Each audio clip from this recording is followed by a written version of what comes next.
नमस्कार दोस्तों, स्वागत है आपका आपके अपने news channel Jharkhand news network में। आइए जानते हैं आज की 25 मुख्य बड़ी खबरों को। हेमंत सोरेन और मोदी सरकार आमने सामने, केंद्र पर कसा तंज, झारखंड बीजेपी को भी लिया आड़े हाथ। हेमंत सरकार और मोदी सरकार झारखंड की बकाया राशि को लेकर आमने सामने आ गए हैं। हेमंत सरकार ने सोशल मीडिया हैंडल एक्स पर ट्वीट कर केंद्र सरकार पर निशाना साधा है। उन्होंने लिखा कि झारखंड वासियों के हक में इस बकाया राशि का एक एक रुपए का विस्तार जानकारी केंद्र सरकार को इस बार दी जा चुकी है। फिर भी केंद्र की बीजेपी सरकार बार बार इसे नकारने में तुली हुई है। यह हमारे अधिकारों पर किया जाने वाला एक कुंठित प्रयास है। हेमंत सोरेन ने मोदी सरकार को आड़े हाथे लेते हुए झारखंड बीजेपी को भी लपेट लिया। उन्होंने झारखंड बीजेपी से यह मांग की कि उन्हें झारखंड वासियों के साथ अपनी आवाज बुलंद करनी चाहिए। अगर वो ऐसा नहीं करेंगे तो यह साफ माना जाएगा कि वे इसकी हमकारी में उनके बराबर की सहभागिता है। दरअसल झारखंड सरकार केंद्र सरकार से कोयला रॉयल्टी के 1,36,000 करोड़ रुपए का दावा करती है, लेकिन केंद्र सरकार ने उसे ठुकरा दिया है। लोकसभा में बिहार से निर्दलीय सांसद पप्पू यादव ने बकाया पैसों का मुद्दा उठाया और पूछा कि केंद्र सरकार झारखंड का बकाया पैसा देने में देरी क्यों कर रही है। उसके जवाब में केंद्रीय वित्त राज्य मंत्री पंकज चौधरी ने लिखित जवाब देकर कहा कि झारखंड सरकार का कोयला राजस्व का पैसा केंद्र सरकार के पास लंबित नहीं है। केंद्र सरकार ने जब इस मांग को खारिज कर दिया तो झामुमो मामले को लेकर हमलावर हो गई। झामुमो प्रवक्ता ने कहा कि अब सरकार झारखंड की जमीन से रेलवे की होने वाली माल ढुलाई पर भी रॉयल्टी नहीं लेंगे। उन्होंने निजी कंपनियों को भी ये चेतावनी दी है कि पहले राज्य सरकार का बकाया पैसा जमा करे तब जाकर काम करे। फिलहाल यह मामला ठंडा होता दिखाई नहीं दे रहा है। बाबूलाल मरांडी ने झामुमो के बकाया राशि मांगने पर दिया जवाब, कहा जनता के सामने रखे दस्तावेज और तथ्य। झामुमो द्वारा केंद्र सरकार से झारखंड के 1,36,000 करोड़ रुपए की राशि मांगने को लेकर बाबूलाल मरांडी ने जवाब दिया है। उन्होंने बकाया राशि की बात को सिरे से खारिज करते हुए इसे निराधार और भ्रामक बताया है। उन्होंने सोशल मीडिया एक्स पर लिखा कि अगर उनके पास इसे लेकर कोई ठोस प्रमाण है तो उसे पूरे दस्तावेज और तथ्यों के साथ इसे जनता के सामने रखें। बाबूलाल मरांडी ने सोशल मीडिया एक्स पर झामुमो के बकाया राशि वाली बात पर जवाब देते हुए कहा कि झामुमो हवाई बातों पर केंद्र सरकार पर 1.36 लाख करोड़ का बकाया रखने का निराधार और भ्रामक आरोप लगा रही है। अगर उनके पास इस आंकड़े को लेकर कोई ठोस प्रमाण है तो वे पूरे दस्तावेज और तथ्यों के साथ जनता के सामने रखें। वह यह भी स्पष्ट करे कि यह राशि किस मद की है, कब से लंबित है और किन परिस्थितियों में यह दावा किया जा रहा है। बाबूलाल मरांडी ने हेमंत सोरेन को सोशल मीडिया हैंडल एक्स पर टैग करते हुए लिखा कि आप झूठे आरोपों और गलत आंकड़ों के सहारे केंद्र सरकार पर दोष लगाने के बजाय झारखंड की असल समस्याओं पर ध्यान दीजिए। बिना प्रमाण और आधारहीन आरोप लगाकर झारखंड की जनता को भ्रमित करने का यह खेल अब बंद करना होगा।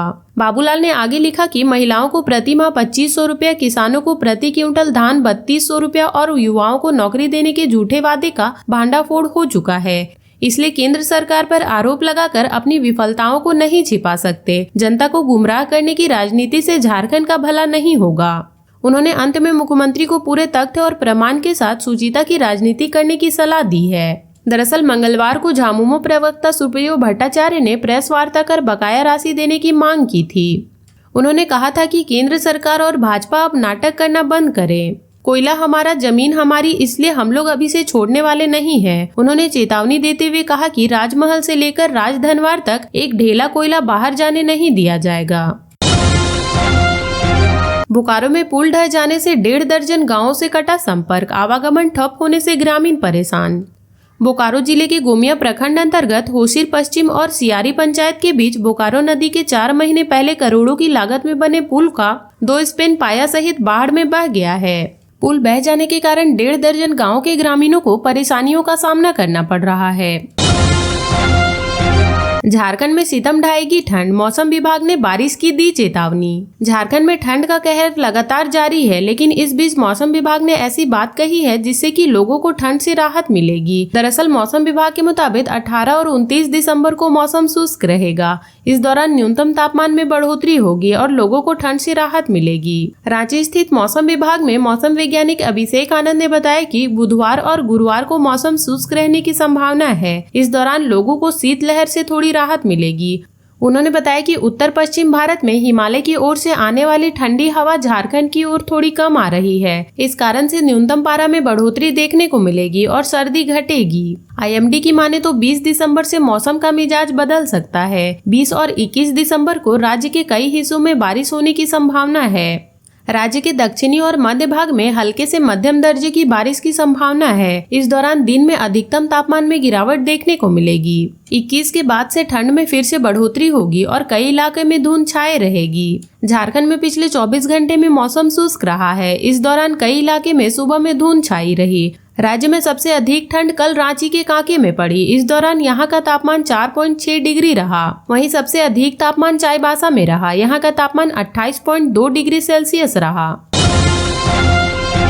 पढ़ो और लड़ो का नारा देकर अमर हो गए झारखंड के भीष्म पितामह। जानिए कौन थे विनोद बाबू। आज जानिए झारखंड के एक ऐसे महान व्यक्ति जो पेशे से वकील और आज के झारखंड में कई बड़े पदों पर आसीन लोगों के गुरु माने जाते हैं। इन्हें झारखंड के लोग भीष्म पितामह कहते हैं। ये समाज के कुरीतियों, बुराइयों और अंधविश्वास के खिलाफ शुरू से ही आवाज बुलंद करते रहे हैं। आज पूरा झारखंड इन्हें एक मसीहा के रूप में जानता है।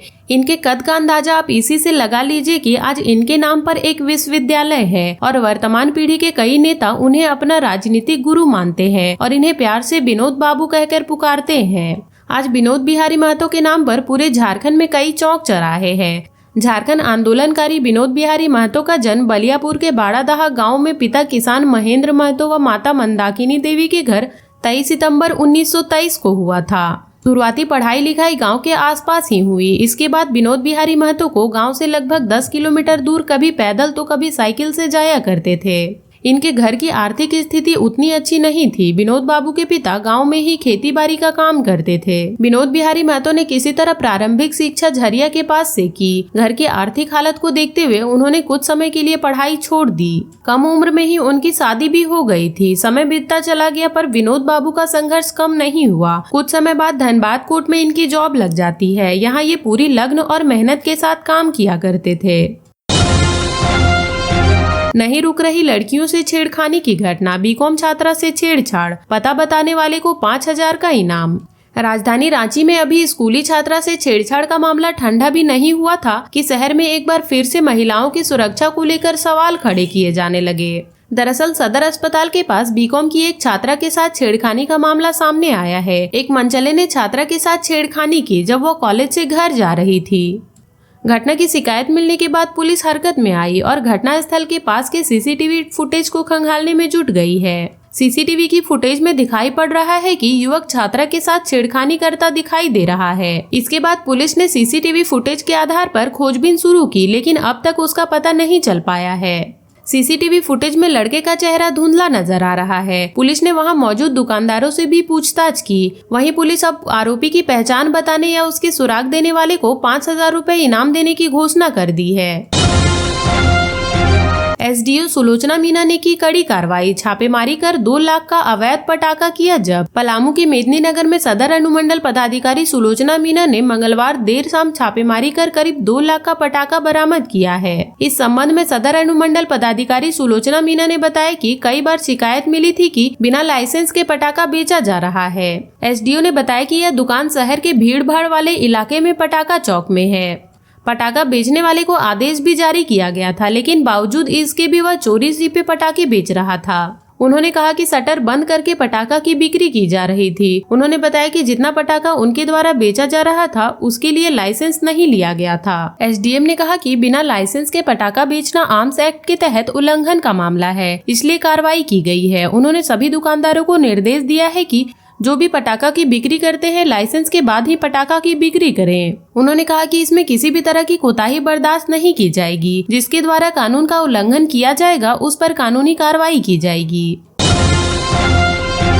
झारखंड में 20 नवंबर को कई जिलों में बारिश के आसार। जाने आज के मौसम का हाल।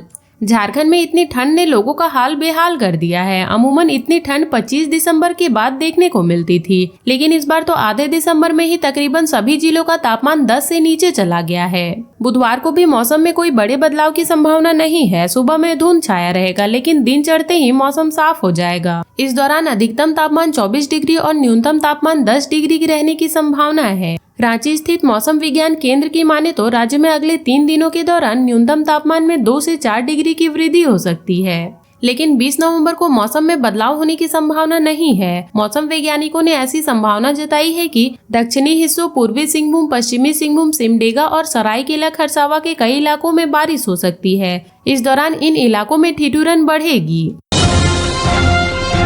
बांग्लादेश के खिलाफ सिंदरी में प्रतिरोध मार्च। सनातनी सभ्यता संस्कृति उत्थान समिति की ओर से बांग्लादेश हिंदुओं पर हो रहे अत्याचार के खिलाफ प्रतिरोध मार्च निकाला गया। मार्च शिवपुरा शिव मंदिर बाजार होते हुए भूजा मोड़ होते हुए वीर कुंवर सिंह चौक पर जुटकर नुक्कड़ सभा में तब्दील हो गई। सीओ ने चलाया अतिक्रमण हटाओ अभियान। गोविंदपुर साहिबगंज मार्ग पर 4 लेन के काम में तेजी लाने को लेकर पूर्वी टुंडी सीओ सुरेश प्रसाद वर्णमाला ने मंगलवार को अतिक्रमण हटाओ अभियान चलाया। इस दौरान सीओ ने दुकानदारों, गुमटियों तथा मकान मालिकों को अतिक्रमण मुक्त करने का आदेश दिया। उन्होंने कहा कि वैसे रैयत व दुकानदार जो पूर्व में एडीबी पोषित गोविंदपुर साहिबगंज सड़क चौड़ीकरण में मुआवजा ले चुके हैं और अतिक्रमण किए हैं, वे जल्द कब्जा हटा लें, अन्यथा वैसे लोगों पर कानूनी कार्रवाई की जाएगी। और अब तक के लिए इतना ही। ऐसे ही वीडियोस के लिए लाइक, शेयर एंड सब्सक्राइब करें और जुड़े रहे झारखंड न्यूज नेटवर्क से।